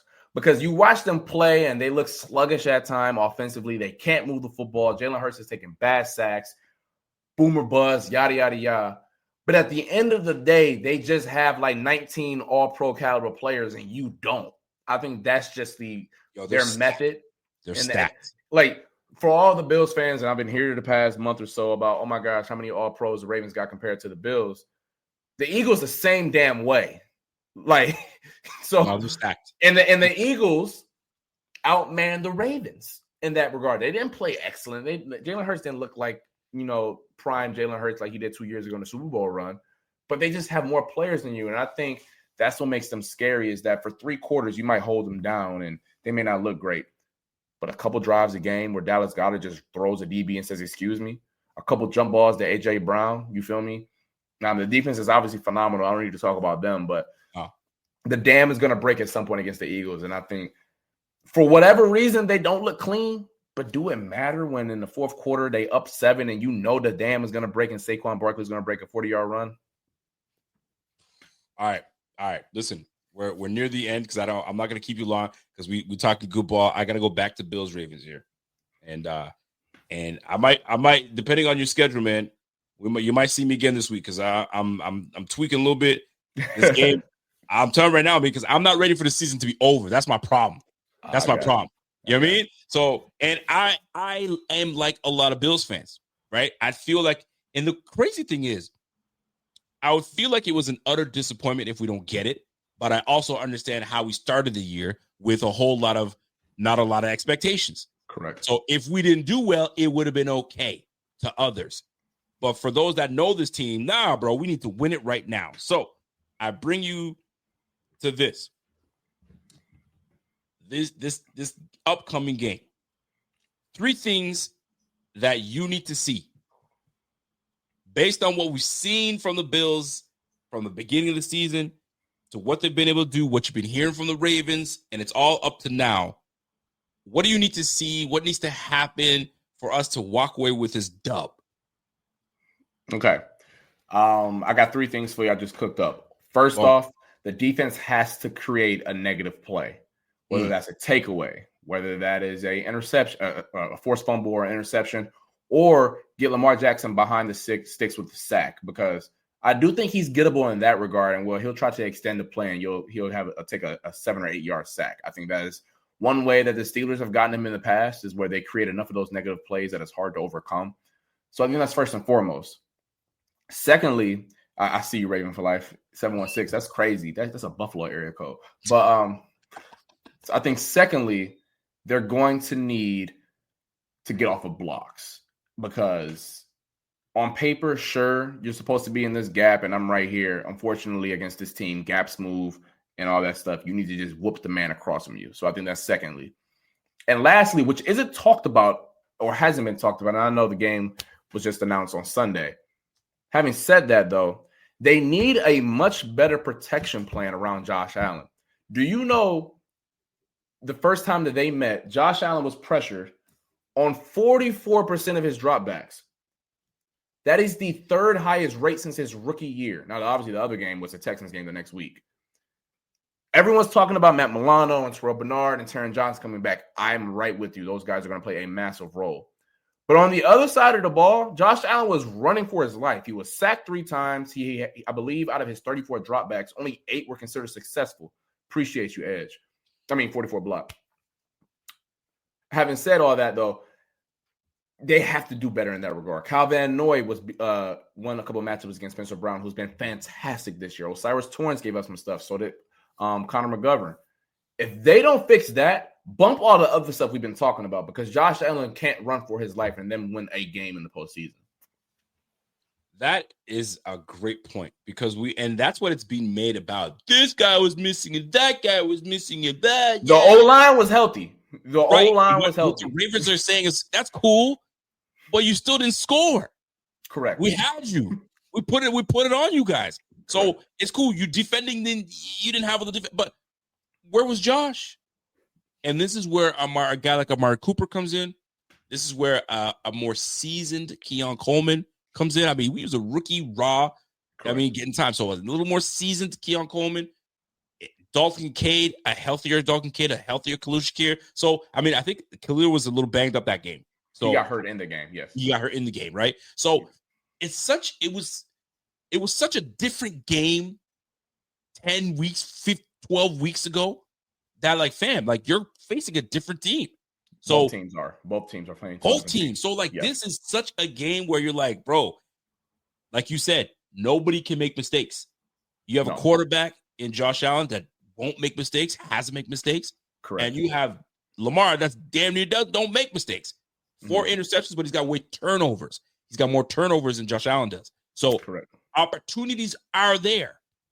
We just got to create them. And you're absolutely freaking right about that, is we got to take the ball away.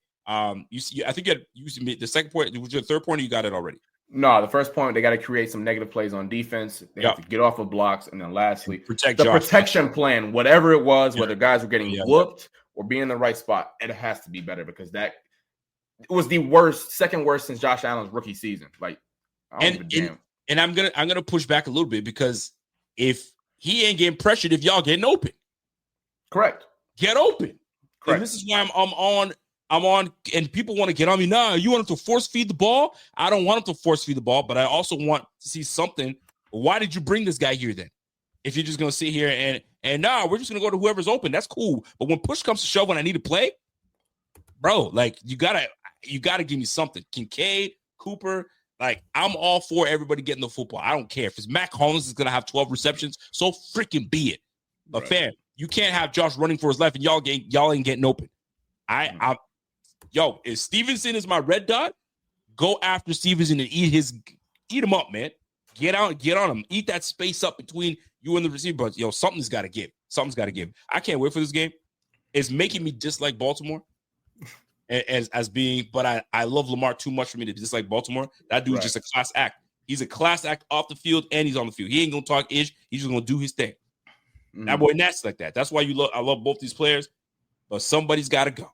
Somebody's got to go. And right now, the track record right now is on the Bills, because the Bills own that track record for as of recently against the Ravens when we took them down. And the last matchup we had against the Ravens before this one, the Bills won that one. So we kind of know how to bottle up / slow down Lamar. But when Derrick Henry's in that shit, golly, man, that's a headache. Man, listen, this was a game that I wish I wasn't a media member and I wish I was a fan, because oh my gosh, these are the games that football fans love. All right, so here's another thing. What are the media members saying? And what are they saying? What are y'all saying, man? This is not even a cop-out. Media don't start until Wednesday. So I haven't met up with nobody. Like I haven't seen nobody. In terms of this week, we've talked about last week in terms of how well they played and how demoralizing they made the Broncos look. But I am not kidding you, because the press conference is going to start until Wednesday. I don't kick it with these dudes on the regular. So, like, I got you. Yeah. So I hear you. All right. If you bring me back later in the week, I'll let you know. No doubt. I'm gonna hit you up. I need them nuggets. All right, here we go. The team is completely healthy. Anybody kind of Codrington comes back, which I think is going to be huge.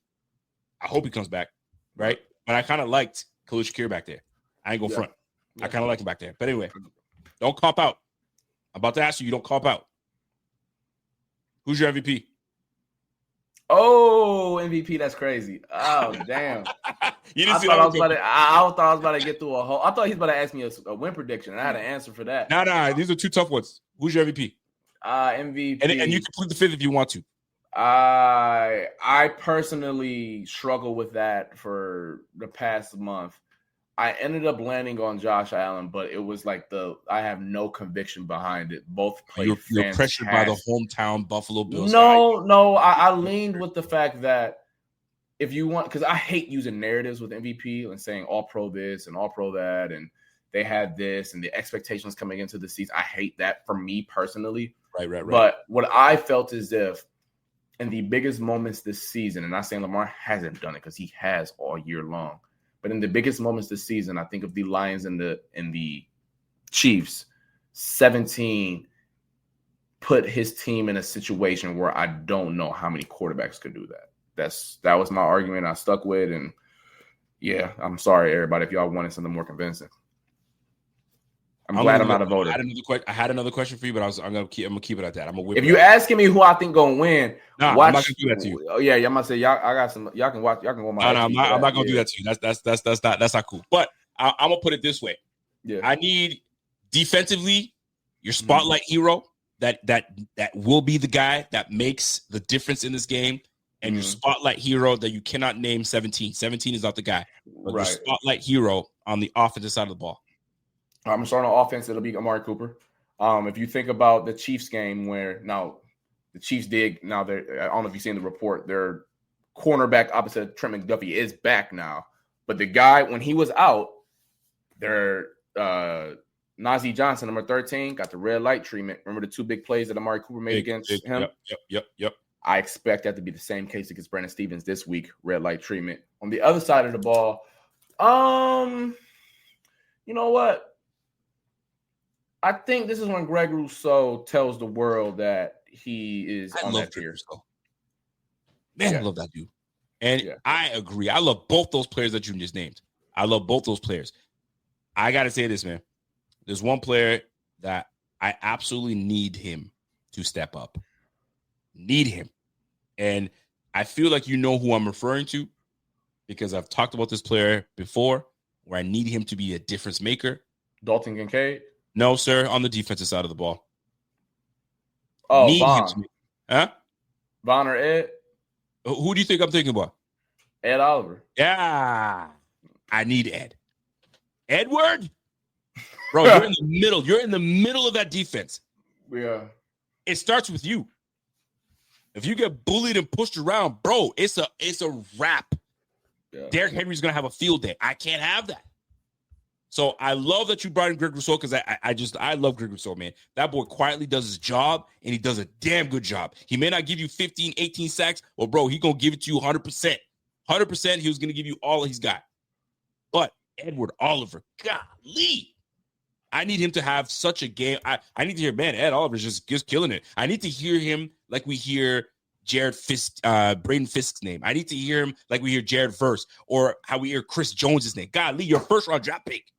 Yeah. And you got an extension. I need to hear your name. You may not get the sack, but you are all over the place, and they can't handle you, right? You're getting Lamar off the mark. Like, I need that. Anyways, I'm getting all too fired up right now. I got to chill out. My blood pressure, I'm feeling my shit's so messed up. Anyway, that's our time. Ladies and gentlemen, always a pleasure to have my guy Carl Jones in the building. And when you meet on Wednesday, bro, I need some nuggets, bro. I need to see what the vibe is. Are people tense in the room, in the office? Are they kind of walking around like, yo, don't talk to me, bro? This Ravens week. I want to know. I don't want to hear everybody's relaxing, playing ping pong. I hope I don't hear that. I hope everybody's dialed in, zeroed in, because these Ravens are coming to knock the block off. They've already beaten us badly the first time. They're going to prove that they can do it again. Promise you that. That's the Baltimore mentality they're bringing over here. So they're coming at home, bro, we better knock them suck. That's my time, folks. Ladies and gentlemen, if you guys have not followed my man Carl Jones, follow him. Don't do yourself a favor. My man is creeping up. He's got 3,000 he's got 3,000 followers. That's it. Shame. He should be in the double digits. Help my man get to double digits. If you're a Ravens fan, follow my man Carl Jones. I know y'all are in here. Ravens for Life 716. We see you, bro. We see you, brother. We see you, man. Anyway, it's going to be a hell of a game. We'll be back at it again on Friday. I might hit up my man Carl Jones on Wednesday. He might say, yo, I got the scoop for you. I don't know. We'll see. We'll see. But, Carl, let them know what you're working on. Is there any film studies coming? Is there any articles coming your way? What are we working on here? Yeah, I'm going to sit down with Khalil Shakir on Thursday. I'm going to our 5-question segment, which is always kind of lighthearted. You get to know Khalil Shakir, the man, take off the helmet a little bit. And then also we'll ask him some football-related questions. So I know you guys will eat that up. And then also, like I mentioned during the stream, I will be kind of diving into how the Ravens play defensively, because I think that's kind of the underrated part of this. Everyone's talking about the added additions of the middle core of the Bills defense make a huge difference. But I do think an underrated part of that game that no one talks about is that Josh Allen was running for his life. I'm going to look back and see why that was the case. So follow me on Jones11 _ at X, and I'll be pushing out that content until game day. I love to hear it. I got one more thing. I'm gonna show you a picture, and you're just gonna give me one word. All right, we're gonna just play one word association, and you're out of here. All right, Yeah. and let me just find it real quick, and I'm gonna let you get after it. If it's me chasing Lamar Jackson, I'm not about to answer. Yo, it ain't gonna be you, bro. I need Okay. you to what comes to mind when. Let me just make sure I got this zoomed in properly. What comes to mind when you see this picture here? And you can give me one word, you can give me two words, whatever comes to mind. What comes to your mind when you see this picture right here? We back. Hey, and ladies and gentlemen, that's all I need to hear from man Carl Jones. Carl Jones, you have yourself a great evening. We'll catch up to you soon. And go Bills, baby. Hey, y'all stay safe, man. Stay warm, too. Have a good one. All right, peace. You see how my man didn't want to say go Bills? I said go Bills. He goes, he won't do it. That's why I like my man Carl. Carl is my dude, man. But look, if you guys have not followed Carl, do me a favor, go follow Carl. Good dude, friend of the show. We've been chatting for about a year and change now. Awesome cat, man. So we'll love to have him back on the show every time. So I'm hoping that we continue to get these dubs, continue to put these things on. I'm gonna be real, man. This Ravens game, I don't hate the Ravens. I don't. But I hate them today. And I hate them this week. I'm a real. I mean, I don't have a problem with Derrick Henry. I love Derrick Henry. I don't got a problem, you know what I'm saying, with Lamar Jackson. I'm a big fan of Lamar Jackson. I love Lamar Jackson. If it weren't for the Bills drafting Josh Allen, he was going to be the guy that I wanted on the Bills as their quarterback. I like I like Lamar Jackson, but I hate him this week. I'm gonna keep it a buck. I don't like them. I don't like their fans. I mean, my man Ing Ravens, I don't like you either, bro, this week. This week. But, yo, I need this win, bro. I need this win. Like, the way they treated us when we went to Baltimore, and they feeling some type of way. Yo, we whooped y'all when y'all were this and that and third. Bro, we're such a different team. We can't let that issue happen again. So, I'm going to just put it that way. We need this. We need this. Yo, Josh, Cooper, Ed Oliver, Greg Rousseau, Von Miller, bro, everybody, yo, McDermott, Taylor Rapp, Cole Bishop, you know what I'm saying? Christian Benford. Yo, we need this. I need the dogs to show out. I need the dogs to show out, man. If you got a chain, that big dog collar chain, pull it out. Let them know who the dogs are on the squad, man. Because we know who the dogs are on that squad. We know. They got 9 freaking Pro Bowler, All Pro, whatever you want to call it. We sitting here with just Josh. So if you had a chip on your shoulder, golly, get after it. Get after it, man. Whew. It's going to be a cold one on Sunday. It's going to be a cold one. 7 degrees, golly. It's going to be a cold one. Now, 7 degrees, you guys go Fahrenheit or you guys go by Celsius? I go by Celsius like normal people. So if you're saying 7 degrees, I don't know what 7 degrees, you mean go 7 degrees Fahrenheit. How cold is that? Let me see. I'm gonna see how cold that is because I'm a Celsius guy. That's how I do it. You know what I mean? So 7 degrees Celsius, that is 44. So hold on. Oh, no, I gotta reverse that. Minus 13. All right, that's not bad. 7 degrees minus 13. We've had colder days. I don't like how you guys go by Fahrenheit. I think it's so weird. Just go by Celsius. Go by Celsius and kilometers like the rest of the world. Kilometers.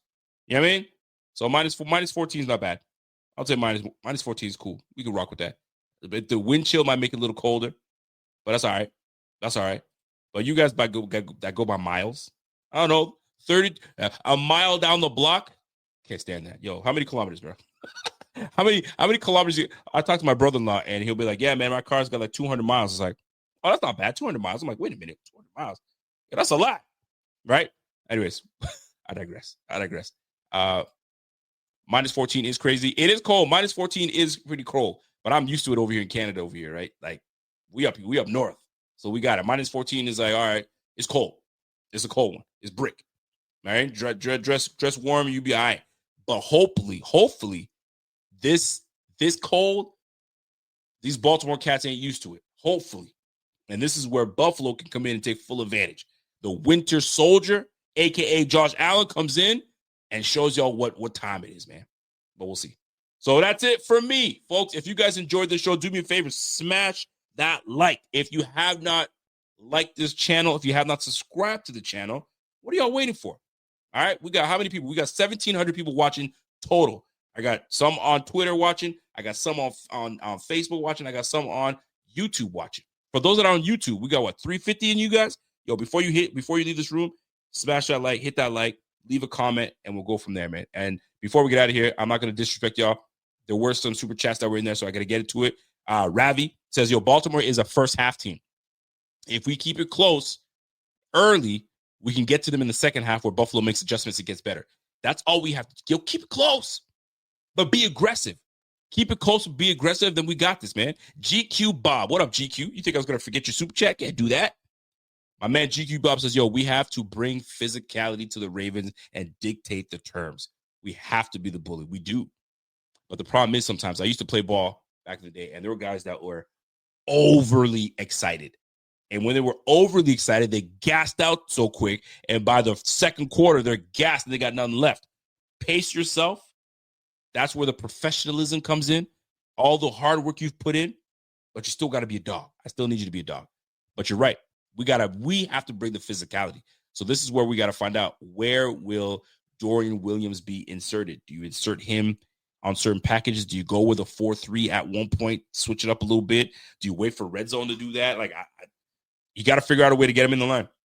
You got to figure it out. I don't know how, but we got to figure it out some way, somehow. Richie Fresh. What up, Rich? Yo, do the Ravens have the better D, though? That week 13 to 18 stat is misleading. One was their bye week. Most of the other opponents were trash. Only good team was Eagles and Ravens lost. So they lost. So I can't even read. Good team that was the Eagles and Ravens lost. So has their D gotten better? Or has their defense gotten better? They got healthier. That's the big thing. They've gotten healthier. Guys that were out or are kind of nursing some injuries, they've returned.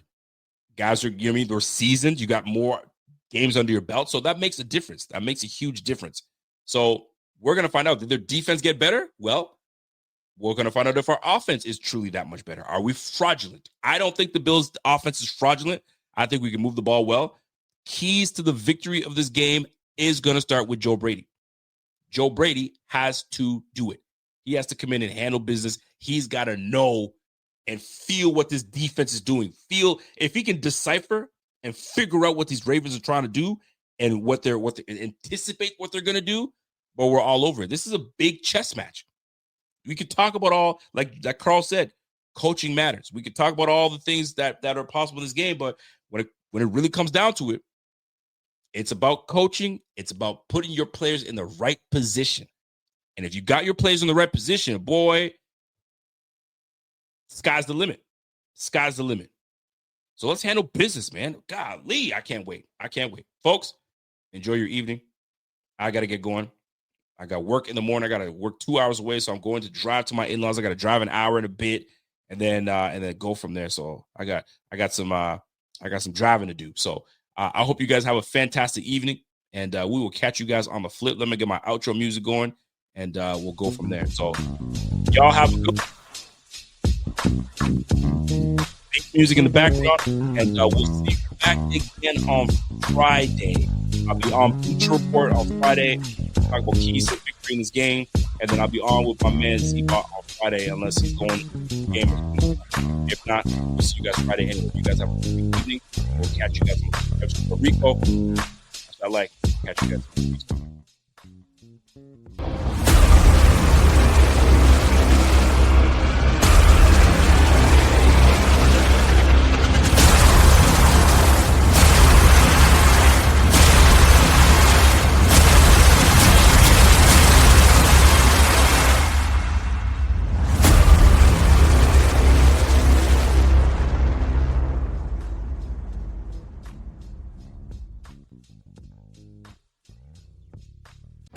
If you're a custodial supervisor at a local high school, you know that cleanliness is key, and that the best place to get cleaning supplies is from Grainger.